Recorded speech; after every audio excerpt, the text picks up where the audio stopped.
Capacidades funcionales. Es muy común de que se piense en capacidad funcional para gente entre 40 y 50 y 60 años, que es gente sana, que habitualmente gusta de bailar el tango.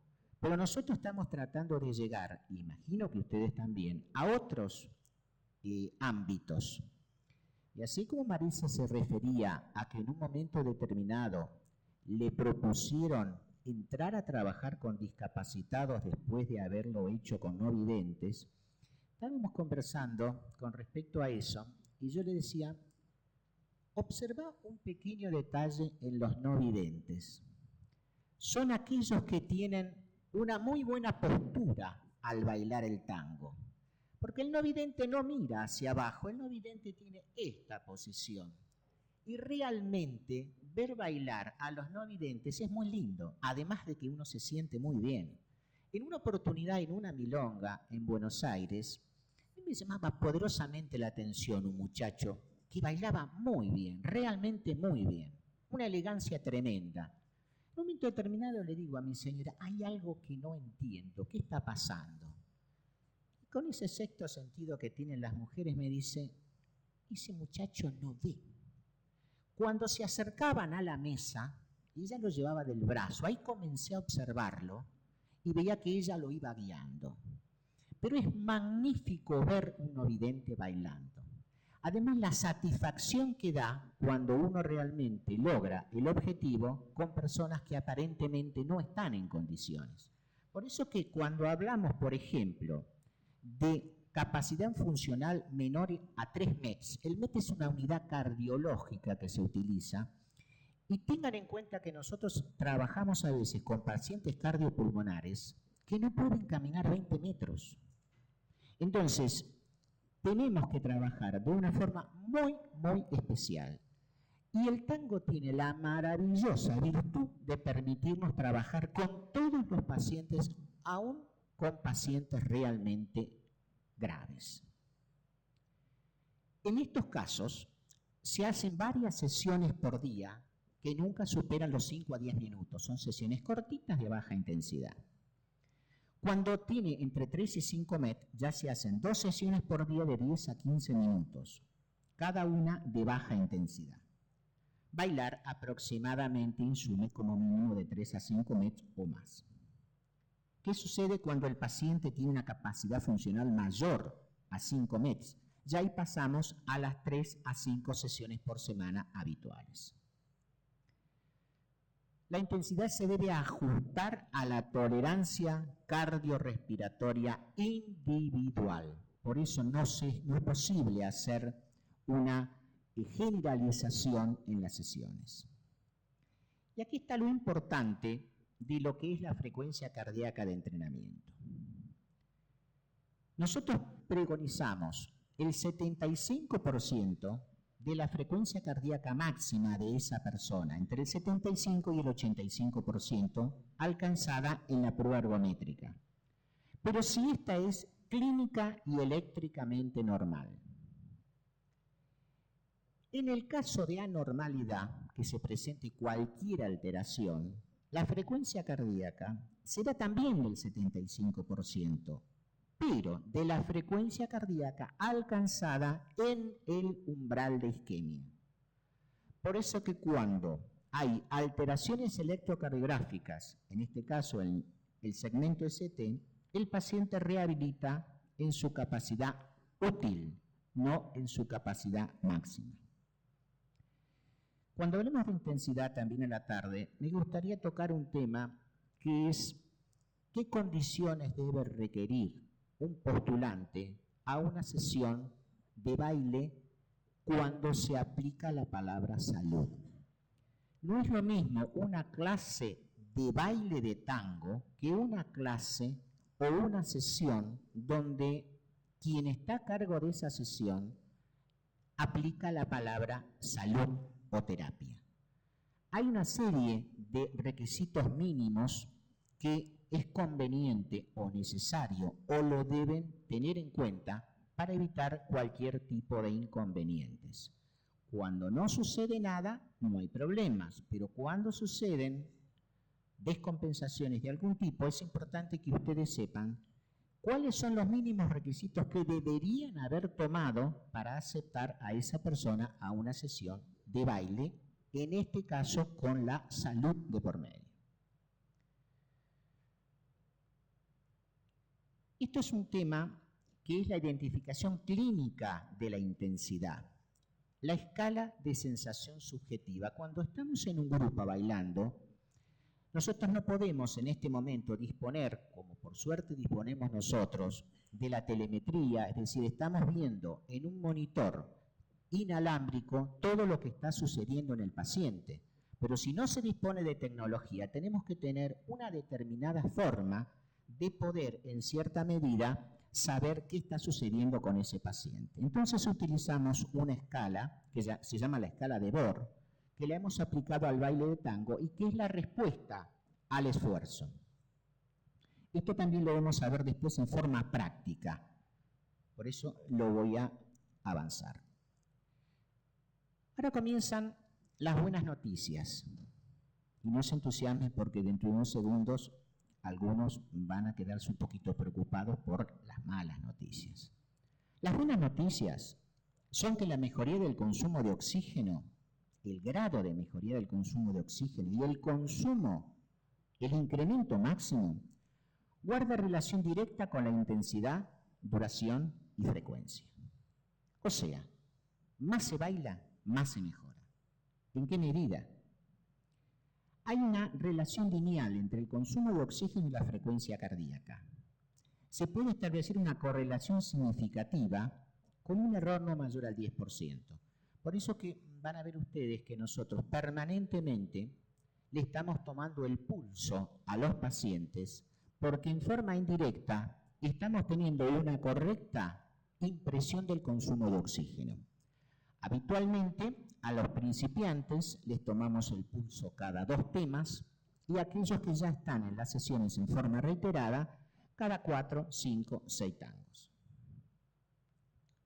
Con una frecuencia de 3 a 5 veces por semana, y aquí está la buena noticia, bailando 30 minutos a baja intensidad o moderada, se ha demostrado un incremento de un 10 a un 12% en el consumo de oxígeno máximo. Si bailamos a más intensidad, podemos llegar a incrementos de hasta un 30% en el consumo de oxígeno máximo. Esto es realmente muy interesante. ¿En cuánto tiempo? En 6 meses de entrenamiento regular, sostenido, el consumo de oxígeno máximo puede mejorar un 15 a un 20%. Tenemos que diferenciar el deterioro en múltiples sistemas fisiológicos del desuso propiamente dicho. Así como nosotros no nos atribuimos haber descubierto las relaciones entre la actividad física a través del baile, sino que mucha gente, muchos años, casi 100 años atrás lo había hecho, este concepto del deterioro de los sistemas tiene mucho más antigüedad. Ya alguien dijo de que todos los sistemas que no se utilizan tórnanse enfermizos y pierden su efectividad con el tiempo. Esta visión, este concepto, pertenece a Hipócrates hace 2500 años. Todas aquellas palabras que René Favaloro pronuncia permanente o pronunciaba permanentemente en sus discursos sobre prevención cardiovascular eran parecidas a las de Hipócrates. Yo lo que espero es que no tengamos que esperar 2500 años más para que alguien con poder pueda realmente introducir la medicina preventiva dentro de los sistemas de salud de los países. Aquí empiezan las preocupaciones que más de uno se va a llevar de esta charla. El consumo de oxígeno máximo disminuye un 10 a un 20% por década. Pero el problema es que todo el proceso de envejecimiento comienza a los 30 años. Por lo tanto, pido que no saquen las calculadoras para empezar a hacer todos sus pequeños números, porque esto sigue. La pérdida de masa muscular entre la tercera y quinta década de la vida es de un 20%. pero a partir de la sexta hay una atrofia muscular importante, sobre todo de miembros inferiores. La pérdida de fuerza es 15% por década entre los 30 y los 70 años y más del 30% por década luego de los 70 años. No hagan números, yo ya los hice, es preocupante. Esta es la parte central de una sesión de baile como la realizamos. Habitualmente, en los trabajos de investigación, nosotros preferimos hacerlo sobre nuestro propio cuerpo que sobre el de los pacientes. Por lo tanto, toda vez que había que colocar cables, que había que hacer experiencias, que había que hacer algo nuevo, no es necesario decirle quién lo hacía. Roberto Pedro me levantaba el dedo y digo, ya sé, adelante. O sea que todos estos gráficos es sobre mi organismo. Observen ustedes la parte central de una sesión de baile con pausas de 1 minuto entre tema y tema y con pausas de 3 minutos entre series. Las series son de 2, 3, 4, 5, 6 tangos o tangos y milonga, tango y vals. Esto lo conocen muy bien los profesores de educación física porque trabajan de esta manera. Ustedes ven que hay un periodo de precalentamiento, esto es esencial en toda la sesión, no se debe omitir jamás, y se relaciona siempre con el estado funcional del paciente. Y observen ustedes, por ejemplo, que si partimos de una frecuencia cardíaca de un 80%, vamos a ver que cuando comienza el tema, en este caso ojos negros, comienza a elevarse la frecuencia cardíaca y llega aproximadamente a 112, 113, para comenzar a descender en la pausa de 1 minuto que realizamos entre tango y tango. La pausa tiene que ser activa cuando la persona tiene una capacidad funcional buena y tiene que ser pasiva cuando la persona tiene evidentemente un estado clínico importante, severo. ¿A qué llamamos pausa activa? Pausa activa es con movimientos de hombros, con movimientos de cuello, con movimientos de rodillas, etcétera, etcétera. Es decir, que el paciente no se quede parado en la pista, sino que siga haciendo diferentes tipos de ejercicios que le indicamos. Y la pausa pasiva, obviamente, se detiene al paciente porque funcionalmente no está en condiciones de continuar. Este es el pulso de entrenamiento, es decir, nosotros tenemos que bailar 15 minutos en forma continuada, por eso es que no se puede enseñar o corregir un paso de baile en el momento en que se está haciendo el pulso de entrenamiento, porque se pierde la frecuencia cardíaca baja. No se puede sino preparar previamente la música en forma organizada. Nosotros después lo vamos a ver el sábado en forma práctica. Utilizamos en las pausas música clásica de piano muy suave para que el paciente no solamente haga la pausa desde el punto de vista fisiológico, sino que inclusive entre en esa sensación agradable que da un piano suave. Ahora, teniendo en cuenta esta gráfica, ustedes observen ahora qué sucede si una persona que ya tiene un grado de entrenamiento no hiciera pausas, es decir, que estos 15 a 20 minutos pudieran en cierta medida bailarse en forma continuada, en forma enganchada, como hacen los chicos. Observen ustedes este detalle. Si comenzamos con una frecuencia que no llega a 80 pulsaciones por minuto, vamos a ver que rápidamente llegamos a las 110 y que esto se mantiene hasta más allá de los 20 minutos y que llega en un momento determinado, en un pequeño pico, a superar los 130 pulsaciones por minuto. Fíjense que ustedes, sin conocer mucho medicina, ya empiezan a darse cuenta la coherencia entre los temas que están viendo. Un tango, otro tango, otro tango. Fíjense en la parte central de la curva. Son 2 milongas. luego viene un vals.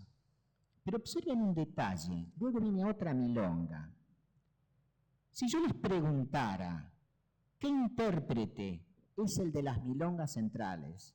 ¿Y cuál es la versión que tenemos de la otra milonga? Claramente me dirían, en el centro es D'Arienzo. La versión de milonga de Mis Amores es Canaro. Es decir, se nota claramente que nosotros, interpretando el estímulo musical, vamos a darle una diferente intensidad. Ahora bien, con estas dos curvas vamos a hacer un caso práctico. Habitualmente, la frecuencia cardíaca máxima se obtiene con la ergometría, con la prueba en cinta. Pero suponiendo de que no se disponga de la tecnología o no se tenga un cicloergómetro a mano, una bicicleta, se puede hacer o se puede inferir, si bien esto es cuestionado en algunos centros, con una fórmula muy simple, que es 220 menos la edad. El único problema que tiene esta fórmula es que uno se dechaba con la edad, pero bueno. 220 menos 64 daría una frecuencia de 156. ¿Qué significa 156? Que es la capacidad de trabajo cardiovascular máximo. Eso sería el 100%. O sea, 220 menos la edad, capacidad máxima cardiovascular del 100%. Si nosotros decíamos que el pulso de entrenamiento es bailar entre el 70 y el 75 y el 85%, vemos que si bailamos al 70% de la intensidad máxima, tenemos que bailar a 109, 110 pulsaciones por minuto. Si bailamos al 85%, tenemos que llegar a 132 minutos, que es 132 pulsaciones por minuto, que es el límite que no debemos superar. Por lo tanto, la respuesta máxima de intensidad de trabajo cardiovascular está en 132 latidos por minuto. Un esfuerzo menor a 109 es insuficiente para mejorar la condición cardiovascular. Por lo tanto, si nosotros no tenemos muy organizada, muy planificada la sesión y se producen interrupciones, ya sea porque los pacientes hablan, porque dialogan, se distraen o porque quien está a cargo de la sesión quiere corregir una técnica en un paso, pensemos siempre que nosotros no estamos buscando bailarines de escenario con esta actividad. Estamos aplicando el baile de tango que a nosotros tanto nos agrada para que ellos mejoren su salud. ¿Y qué sucede? Si tenemos que no podemos bailar a menos de 109 y no debemos superar 132, para que la actividad sea de moderada intensidad y conveniente para la salud, debemos bailar en esa franja, de 110 a 132. Vamos a ver si esto es cierto. Vamos a volver a la anterior gráfica. Observen que en ojos negros nomás ya llegamos a 110. Por lo tanto, se consigue el mínimo del 70% con respecto al 100 máximo de la ergometría. Eso se mantiene durante los 20 minutos. Pero un pequeño detalle. Nosotros utilizamos los pulsómetros. Este es un Polar S610 muy preciso, donde nosotros controlamos toda la sesión, después lo llevamos a la computadora y en pocos minutos logramos toda la sesión completa. Fíjense que en el pico, estas son dos milongas, la endiablada es una milonga muy linda, muy rápida de D'Arienzo. Fíjense que estamos en 137 pulsaciones por minuto.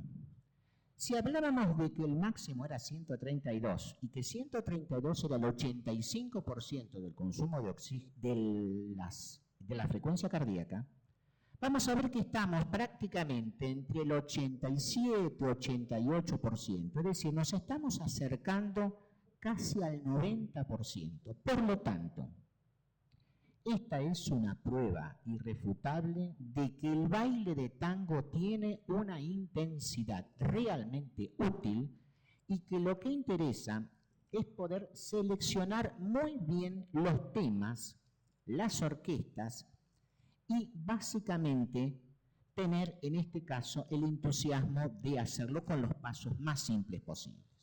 O sea, que hay una concordancia entre la utilidad para la salud de lo que vimos teóricamente y lo que realmente se da en la práctica en este caso. Ahora bien, ¿qué sucede con el consumo calórico? En este mismo gráfico nosotros tenemos que en 25 minutos hay 118 kilocalorías. Si lo llevamos a 30, más o menos rondamos las 140 kilocalorías. Estos son los datos de la Sociedad Americana de Endocrinología de distintas actividades, del consumo calórico de distintas actividades.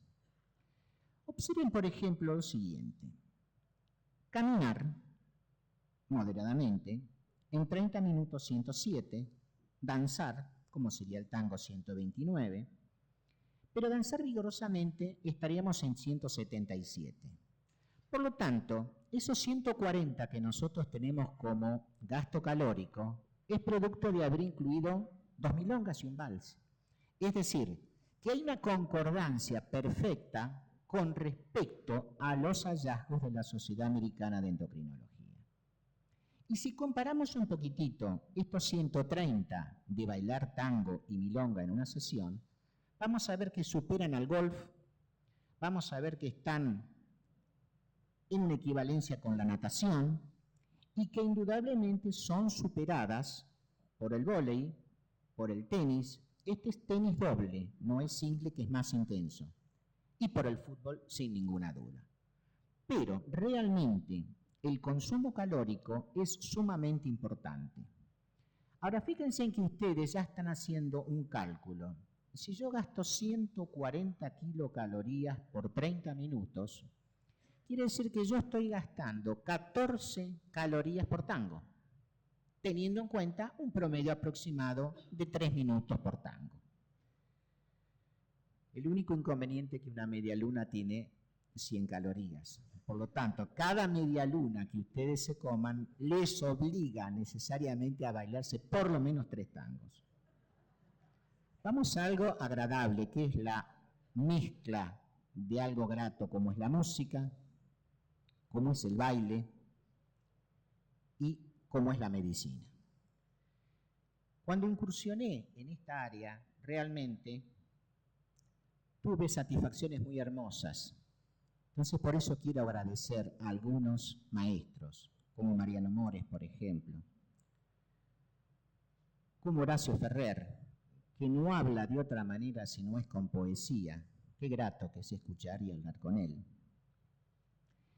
Esto lo voy a mencionar porque lo vamos a ver a la tarde y lo vamos a ver en forma práctica. Quiero que ustedes participen, que ustedes lo lleven haciendo, realizándolo. La intensidad muy liviana, no debemos superar el 44% del consumo de oxígeno máximo, ni tampoco el 50% de frecuencia cardíaca máxima. Esto lo voy a pasar rapidito porque lo vamos a ver a la noche. La intensidad moderada no debe superar el 59-60% de consumo de oxígeno máximo y no debe superar el 69% de frecuencia cardíaca máxima. Pero recuerden que cuando mostré el primer cuadro de la frecuencia cardíaca máxima a la cual nosotros arribábamos con el baile de tango, era precisamente esta. Por lo tanto, aquí tienen ustedes la respuesta científica a por qué el tango es una danza que tiene una intensidad leve a moderada. Pero ¿qué sucede si yo quiero, esto lo vemos luego, bailar a una intensidad mayor? Ahí tengo que recurrir evidentemente a la milonga y al vals. Pero observen de que el límite es 90%. Esto indica que si en la gráfica habíamos llegado a 87 o a 88, queda esto claro de que con la milonga y el vals podemos realmente bailar a una intensidad máxima. Esto también lo vamos a ver a la tarde. Esto es un trabajo muy lindo. Yo les recomiendo un libro de Rodolfo Winzel, El tango, una danza. Es un trabajo muy lindo. Y aquí voy a tocar otro tema. Vamos a dejar un poquitito la cardiología y vamos a hablar de lo que es aparato locomotor osteomúsculo articular. Tampoco voy a entrar a profundizar porque tenemos en la sala a una persona que tiene muchos más conocimientos que yo, mucho más experiencia y que realmente nos va a deleitar con todo esto que implica la utilización de este hermoso baile en las personas para mejorar su aparato locomotor. Pero el envejecer afecta la habilidad de detectar un estímulo, de procesar la información y de dar una respuesta. Hay muchos trabajos con respecto a las posibilidades que tiene de responder bien ante un obstáculo, como puede ser simplemente tropezar en la calle o tener que reaccionar ante un automóvil que se nos viene encima. Si nosotros tenemos una actividad física o si somos físicamente activos, a si somos realmente sedentarios. Está todo probado esto. La postura erguida y la estabilidad durante la marcha requiere la activación de mecanismos muy complejos, con la íntima colaboración del sistema nervioso y el sistema músculo-esquelético. Esta tarde, en forma práctica y en forma vivencial, van a ver a algunos de nuestros pacientes. Y cuando veamos la relación entre el sistema nervioso central y el músculo esquelético, les quiero mostrar algo, y que esto es un desafío para todos. A uno de nuestro paciente estrella que llamamos nosotros, lo van a ver bailando con mi señora en su cumpleaños número 99. Él bailó con nosotros hasta los 102, murió a los 104. Y en un momento determinado van a ver cómo todo este sistema está en plena vigencia aún después de los 100 años. Esto lo presentamos en el Congreso Sudamericano de Medicina del Deporte para poder demostrar la real utilidad de la actividad física a través del baile, en este caso, en personas de muy avanzada edad. Esta es una excelente noticia. La bipedestación y la marcha segura recaba información de los analizadores propioceptivos, vestibulares y visuales. En la marcha normal, el centro de gravedad corporal se desplaza en un 80% fuera de los límites de la base de sustentación, lo cual produce un alto grado de inestabilidad. Observen este detalle que es realmente significativo. Esta es la marcha, la velocidad de marcha de un anciano activo, que en este caso lo tomamos como anciano control. 64 centímetros por segundo. Y se ha hecho la valoración de aquellas personas que tienen frecuentes caídas. Fíjense que es la mitad, 0,37 metros por segundo. Y la longitud del paso medio habitual en los normales, en los grupos controles, sería de 82 centímetros. Y la longitud del paso en aquellos que se caen frecuentemente, 53 centímetros. Por lo tanto, en un trabajo del año 90 de Wolfson y colaboradores, certifican que la marcha, con disminución de la longitud del paso y de la velocidad y con el braceo asincrónico, es índice de riesgo. La inseguridad al rotar el tronco aumenta las posibilidades de caída al girar o dar la vuelta. Existe una relación entre fuerza, velocidad al caminar, balance y número de caídas con sus consecuencias. Los beneficios en el trabajo de fuerza y coordinación